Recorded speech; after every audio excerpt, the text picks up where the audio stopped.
A'udzubillahi minasyaitonirrajim. Bismillahirrahmanirrahim. Assalamualaikum warahmatullahi taala wabarakatuh. Alhamdulillahirabbil alamin wassalatu wassalamu ala asyrafil anbiya'i wal mursalin wa ala alihi wa sahbihi wa barik salim ajmain. Apa khabar tuan-tuan dan puan? Selamat petang saya ucapkan kepada semua sahabat-sahabat rakan-rakan yang menonton rancangan live ni. Jangan terkejut, saya buat live secara santai petang ni sebab kebetulan memang ada masa yang terluang lah. Saya sekarang ni dah kembali balik ke rumah. Ada kat rumah petang-petang macam ni, baru je selesai tugasan harian saya di pejabat. Jadi petang ni saya rasa macam nak jumpa lah sahabat-sahabat semua di Facebook page anda. Di siapa-siapa yang dah sama-sama dengan saya menonton rancangan live ni, mohon bantuan daripada tuan-tuan puan semua untuk tolong bantu, dah tolong bantu pula kan, dah tolong bantu sharekan rancangan live ni. Tekan button share tu, tariklah kawan-kawan kita yang ada kat luar sana tu untuk sama-sama join kita bersiaran secara live pada petang ni. Dan kalau tak keberatan juga, saya mohon tuan-tuan puan yang dah join rancangan live ni untuk masukkan ruangan komen. Komen lah apa-apa pun, nak ucapkan Assalamualaikum ke, nak ucapkan selamat petang ke, macam Tuan Syafruddin Deli. Waalaikumsalam. Terima kasih Tuan Syafruddin. Jadi siapa-siapa yang dah join ni, masukkan di ruangan komen supaya saya tahulah yang tuan-tuan puan ada bersama-sama dengan saya pada petang ni lah.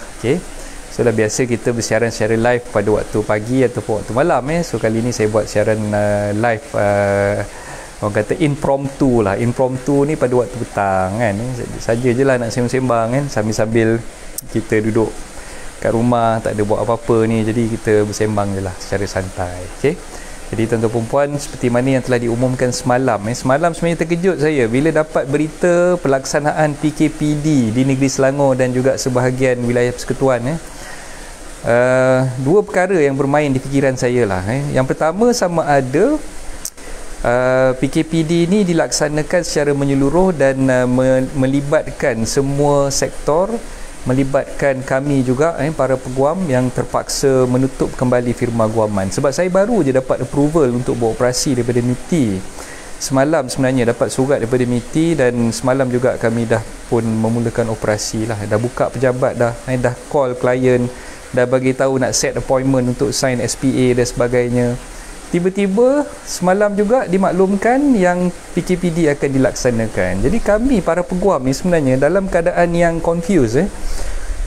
Kami tak tahu apa direction kami sebenarnya, sama ada kami dibenarkan untuk terus beroperasi ataupun terpaksa juga menutup firma guaman kami. Sebab dalam surat yang dikeluarkan oleh MITI, surat tersebut ada menggariskan bahawa kami di bawah sektor perlu, essential services, yang dibenarkan untuk beroperasi.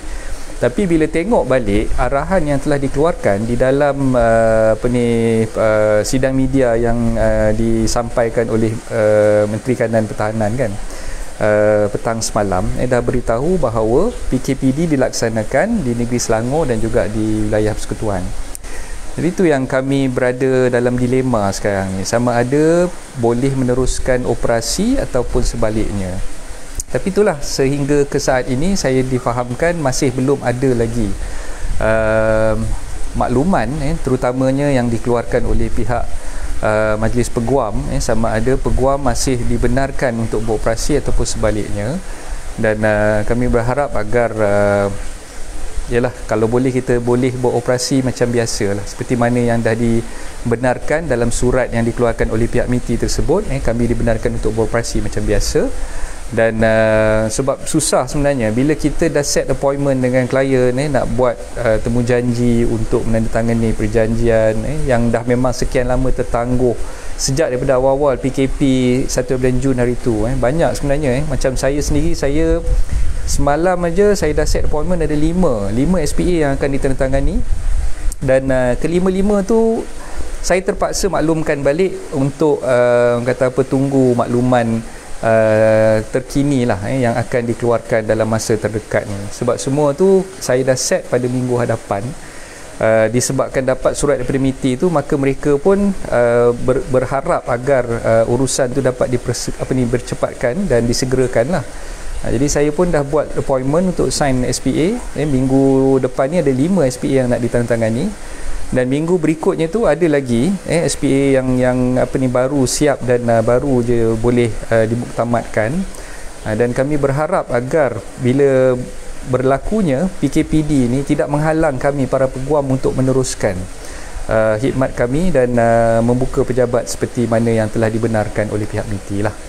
Okay, jadi itulah antara perkara yang menjadi isu perbualan hangat yang sedang diperkatakan. Ini kebanyakan para peguam, sahabat-sahabat peguam yang bijaksana di luar sana, kami masih lagi tertanya-tanya dalam dilema. Jadi kalau tuan-tuan perempuan mungkin ada persoalan yang sedang bermain di fikiran, sama ada boleh meneruskan ataupun tidak appointment ataupun temujanji yang dah dibuat dengan para peguam, maka jawapan saya sekarang ni memang kami tak boleh nak confirmkan lagi, dan kami masih lagi menunggu direktif daripada pihak Majlis Peguam tersebut. Okey, so itulah dalam masa terdekat ni, itu yang saya boleh maklumkan kepada tuan-tuan. Terima kasih kepada Tuan Rashid, Tuan Rashid Syed. Waalaikumsalam. Afiq Farhan, waalaikumsalam Tuan Afiq. Banyak kes pending, betul memang banyak. Sekarang ni kita dalam keadaan yang kita baru je dapat surat daripada MITI. Jadi semalam memang saya dah arahkan semua staff-staff saya untuk setkan appointment. Jadi kami pun dah mula menjalankan operasi mana yang tertangguh tu. Kami dah siapkan agreement tu semua dah ready, tinggal nak sign aja. So bila dah set appointment, dah bagi tahu dengan klien, tiba-tiba keluar pula arahan PKPD. Jadi itu yang kami jadi dilema lah, dilema sama ada nak teruskan ataupun tidak, tengah menunggu lagi. Jadi kalau tuan-tuan perempuan pun berada dalam keadaan yang sama macam yang saya hadapi, macam yang rakan-rakan peguam saya yang dah membuka firma guaman masih lagi dalam keadaan yang tertanya-tanya macam mana ni boleh teruskan ataupun tidak. Jadi itulah saya terpanggil lah untuk maklumkan kepada semua. Urusan tu mungkin boleh diteruskan ataupun boleh perlu ditangguhkan, itu bergantung kepada direction ataupun daripada arahan yang akan dikeluarkan mungkin dalam sehari dua ni lah. Jadi itulah saya minta maaf banyak-banyak kepada terutamanya buat anak-anak guam saya, sahabat-sahabat pemindah tanah yang kerap kali orang kata refer case ke firma guaman saya, mengharapkan agar SPA boleh ditandatangani dengan segera, boleh dimatikan stamp dengan segera. Jadi bila tak sign lagi, memang kita tak boleh nak matikan stamp, kawan-kawan. So itu yang menjadi dilema, sama ada kami boleh terus beroperasi atau tidak. Tunggulah jawapan yang akan dikeluarkan ataupun direktif daripada pihak MKN ataupun daripada pihak berwajib sendirilah. Okey. Terima kasih. Kak Izzati pun ada. Waalaikumsalam. Okey. Pening kita ni buka tutup betul. Jadi kita memang dalam keadaan yang dilema sekarang ni, tuan-tuan puan. So kalau tanya dengan para peguam, kami tak boleh nak bagi jawapan yang solid sebab kami sendiri tak tahu. Kami sendiri tak tahu sama ada boleh meneruskan operasi seperti mana yang dibenarkan oleh pihak MITI ataupun sebaliknya. Okey, dan saya rasa ramailah yang tertanya-tanya kenapa baru sekarang nak buat PKPD, kenapa tak start daripada awal PKP 1 bulan Jun hari tu, ketika kes memang tengah banyak, ketika isu lockdown ni hangat diperkatakan. Kenapa ketika itu tak dibuat PKPD terus kan? Kenapa setelah sebulan kita berada dalam fasa PKP dan setelah firma guaman diberikan kebenaran untuk buat operasi, baru nak jalankan PKPD kan? So itu menjadi satu persoalan yang saya percaya ramai yang geram, ramai yang tak puas hati, ramai yang merasakan bahawa benda tu tak adil lah. So kalau nak bagilah betul-betul, kalau tak nak bagi cakaplah awal kan. Jadi kita ni bila dah buka, satu hari je buka tuan-tuan puan, satu hari je buka. Hari ni hari yang kedua kan, start 1 Julai ni 2 bulan Julai. So mana sempat kita nak set appointment, takkanlah kita nak set satu hari sampai 10 klien datang ke pejabat kan. So sebab tu kami terpaksa maklumkan kepada klien, kita kena susun jadual tu. Satu hari macam firma guaman saya dah tetapkan tak lebih daripada 5. Tak lebih daripada 5. Jadi satu-satu masa tu mungkin satu klien aja yang boleh datang, yang boleh sign perjanjian. Jadi hari ni alhamdulillah ada satu yang boleh meluangkan masa untuk datang. Itu pun sebab rumah dia dekat dengan kawasan pejabat saya di Bandar Tunku Seri On Ceras.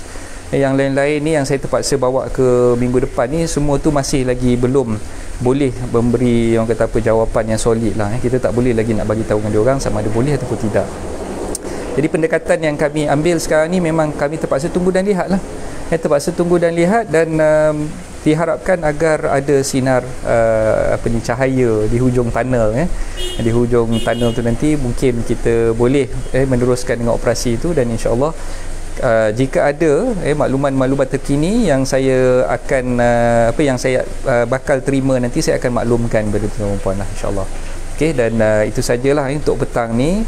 Dan sambil-sambil tu kalau tuan-tuan puan mungkin ada sebarang komen ataupun nak share experience masing-masing, ataupun ada apa-apa persoalan yang ingin diajukan kepada saya, silakan. Petang ni kita sembang santai je sambil-sambil kita orang kata apa ada masa terluang ni, saya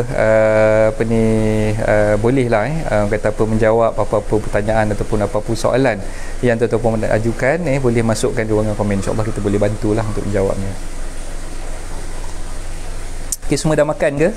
Saya baru je lepas makan sebenarnya ni, makan lewat sikit tadi. Lah hari ni sedar tak sedar rupanya dah hari Jumaat kan. So bila tak semayang, tak boleh, tak dibenarkan untuk solat Jumaat tu, memang kita rasa jadual kita tunggal langgang tu tak tahu-tahu sedar-sedar ini dah hari Jumaat. So banyak yang mungkin tak berapa clear ataupun mungkin tak sedar perjalanan waktu tu macam mana. Memang sekarang ni kita rasakan waktu tu terlalu lambat berjalan kan, sebab kita tak boleh nak bergerak ke sana sini, kita tak boleh nak meneruskan dengan aktiviti harian kita seperti biasa. Jadi mungkin sebab itulah yang kita rasakan bahawa masa tu memang tak tentu arah lah orang kata kan. Hari Jumaat pun kadang rasa macam tak kena lah patutnya hari Jumaat, waktu macam ni kita boleh pergi solat Jumaat di masjid dan sebagainya. Jadi sekarang ni memang bila tak dibenarkan untuk berkunjung ke masjid dan sebagainya, jadi jadual tu dah rasa macam lain lah, lain daripada kebiasaan kita lah kan.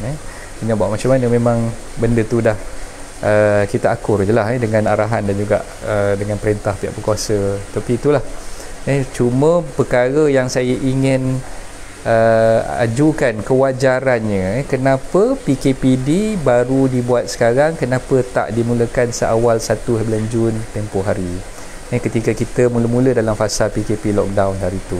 Okay, itulah yang menjadi persoalannya.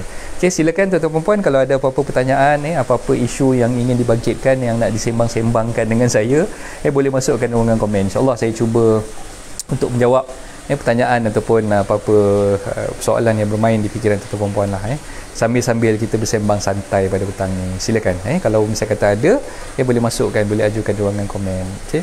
So pagi tadi saya dah buat satu posting berkenaan dengan perfection of transfer, dan saya percaya ramai di kalangan sahabat-sahabat tuan-tuan puan terutamanya pengundi-pengundi hartanah yang dah biasa dengar saya bercerita tentang perfection of transfer tu. Jadi kebanyakan daripada owner-owner rumah lah owner-owner rumah yang masih lagi belum menjalankan urusan untuk mendaftarkan nama mereka di dalam geran. So itu yang saya tegurkan pagi tadi. Saya ingatkan pada tuan-tuan puan owner-owner rumah yang belum mendaftarkan nama masing-masing di dalam geran, perlulah buat benda tu dengan segera. Sebab kalau katalah tuan-tuan puan mengharapkan nama tu didaftarkan secara automatik, memang tidak. Tuan-tuan puan sebagai owner yang dah beli rumah tersebut daripada pemaju, mungkin dah 4 ataupun 5 tahun yang lepas dah beli dengan pemaju, jadi mungkin dalam masa sekarang ni tuan-tuan puan baru terperasan yang urusan pindah milik di atas geran tu belum lagi dilaksanakan untuk pindahkan nama daripada nama pemaju pada nama tuan-tuan puan. Jadi saya syorkan, saya nasihatkan siapa yang belum buat benda tu, kena pastikan yang tuan-tuan puan dah buat, kena buat sekarang. Sebab apa? Kalau kita tunggu lagi lama, kita tunggu lagi bahaya je. Sebab apa lagi bahaya? Sebab bila nama kita tak didaftarkan dalam geran, nama kita masih lagi belum didaftarkan dalam geran, itu bermakna bahawa kita ni masih lagi belum menjadi registered owner ataupun pemilik berdaftar di atas geran tersebut. Itu sebab itulah saya syorkan dan saya ingatkan. Pagi tadi saya dah buat posting berkenaan dengan pendaftaran nama pemilik di atas geran tersebut, sebab kita nak pastikan bahawa kita ni adalah pemilik berdaftar yang telah didaftarkan di atas geran yang rumah yang kita belilah. Sebab bila kita beli rumah daripada pemaju, gerannya belum dikeluarkan lagi oleh pejabat tanah, dan mungkin ambil masa sikit dalam 3 ataupun 4 tahun selepas tu barulah geran dikeluarkan oleh pejabat tanah. Dan bila geran dikeluarkan oleh pejabat tanah, geran tersebut masih lagi didaftarkan atas nama pemaju. So bila kita nak tukar nama daripada nama pemaju pada nama kita, proses tu yang dipanggil sebagai perfection of transfer, dan kita sebagai pembeli kita kena tanda tangani borang pindah milik ataupun borang MOT, Memorandum of Transfer, ataupun singkatannya borang 14A, untuk memindah milik daripada nama pemaju pada nama kita sebagai pemilik yang berdaftar. So sebab itulah saya syorkan tuan-tuan dan puan, siapa yang belum buat urusan untuk pindah milik tersebut, saya syorkan kena berhubung terus dengan pemaju, dan jangan lengah-lengahkanlah urusan pindah milik itu, perlulah disegerakan. Alright, saya nampak Hafizul ada masuk komen kat situ. Untuk sign OTP, selamat lagi ke letak 21 hari bekerja sekarang ni coach? Andai kata PKPD sampai hujung bulan ni, buyer pun risau nak lock since PKPD start esok. Okey, tuan-tuan dan puan, saya syorkan begini, kalau nak masukkan dalam booking form ataupun dalam ATP, sepatutnya ruangan bahagian hari tu, berapa hari untuk sign SNP selepas booking dibuat, kena letak kat situ subject tu tertakluk kepada pelaksanaan PKPD. Sekiranya PKPD dilaksanakan ataupun PKP dilaksanakan sehingga menyebabkan urusan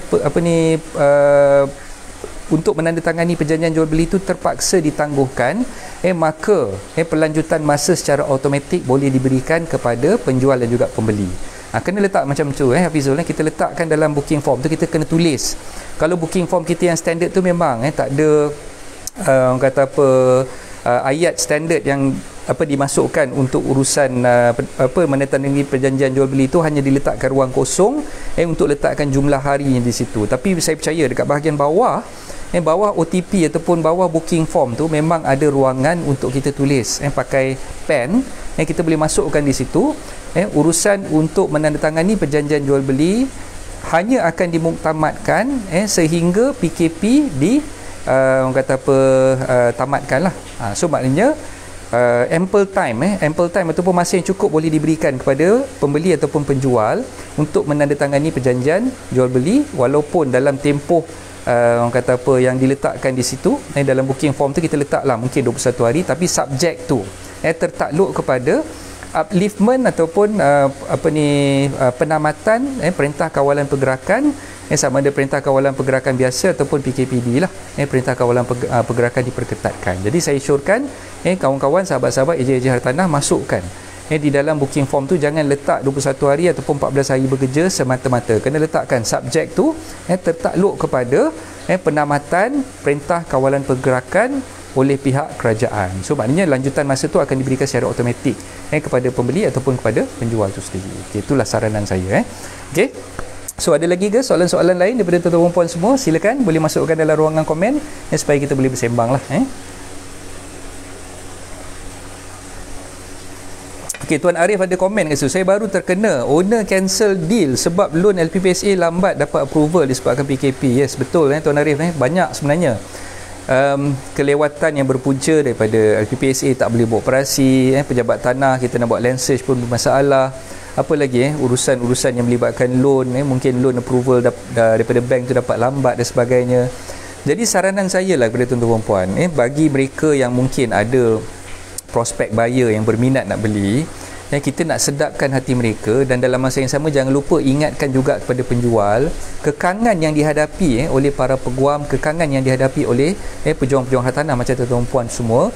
Nak memuktamadkan urusan jual beli itu memang kita tak boleh nak buat dalam tempoh PKP ataupun PKPD nanti. Jadi kita kena ingatkan mereka tuan-tuan puan sebagai bakal penjual dan juga pembeli, bila dah tanda tangani perjanjian ataupun borang booking tersebut, masa tu akan dianjak lagi ke depan. Masa tu akan dilanjutkan lagi ke depan sekiranya pelaksanaan PKPD ataupun PKP ini berterusan.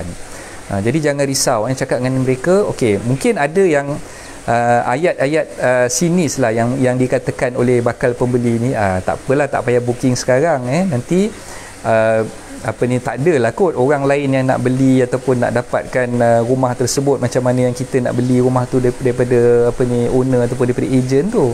Tapi tuan-tuan puan boleh bagi tahu dengan mereka lagi, kita tak boleh nak janji mungkin dalam tempoh lockdown ni ada yang beranggapan bahawa rumah tu mungkin dalam hot listing dan nak dapatkan rumah tu segera, mereka sanggup untuk tandatangani booking form tu secara maya. Mereka sanggup untuk menandatangani booking form tu. Bila kita emailkan pada mereka, mereka dah boleh tanda tangan dan mereka dah boleh bayar earnest deposit. Cuma kita nak sedapkan hati mereka dan kita cakap dengan mereka, kalau betul-betul encik ataupun puan dah setuju, dah berkehendakkan nak beli rumah ni, so tak payah tunggu, beli sekarang. Tempoh untuk dapatkan loan approval dan sebagainya tu jangan risau, kita boleh lanjutkan. Kita boleh lanjutkan dan kita cakap balik dengan owner tu, encik, kalau misal kata encik dah setuju untuk jual rumah tu sekarang, encik kena faham, nak dapatkan pembeli bukannya senang kan. Bila dah ada pembeli yang bersetuju nak beli, sementara nak tunggu loan dia approve, apalah salahnya encik tunggu sekejap. Walaupun dalam keadaan sekarang ni kita memang tersepit kan, tengah-tengah kita tak boleh nak proceed, loan approval tak boleh nak dapat, dalam masa yang sama kita tak boleh nak pastikan bila tempoh ni akan berakhir.